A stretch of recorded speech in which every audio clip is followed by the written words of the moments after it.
জলপাইয়ের জেলি।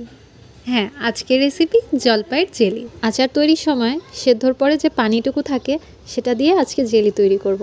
তার জন্য আমার দরকার হবে শুধুমাত্র লবণ আর চিনি দিয়ে আমি ভালো করে নাড়াচাড়া করে নেব। এটা অনেকক্ষণ জাল দিতে হবে যতক্ষণ না এটার পানি শুকিয়ে আসে। যখন এটার পানি শুকিয়ে নিচে ঘন হয়ে আসবে তখনই বুঝতে হবে যে এটা একদম রেডি হয়ে গেছে। এই জেলি তৈরিতে আগার আগার গ্লুটেন বা কোনো রকম কর্নফ্লাওয়ার ব্যবহার হবে না। আপনি এটা নামানোর পরে দেখবেন এটা আপনা আপনিই জমে গেছে এবং তা সুন্দর মতো জমে গেছে। এটাতে কোনো আর্টিফিশিয়াল কালার বা অন্য কোনো আর্টিফিশিয়াল জিনিস আমি ব্যবহার করিনি, তাই এটার কনসিস্টেন্সিটা এরকম হয়েছে। আমার এখন নামানোর সময় হয়ে গেছে, আমি একটা পাত্রে নামিয়ে রেখে দেব। দেখুন জেলিটা কত সুন্দর জমে গেছে। এই মজার রেসিপি অবশ্যই বাসায় ট্রাই করবেন এবং ভালো থাকবেন। আল্লাহ হাফেজ।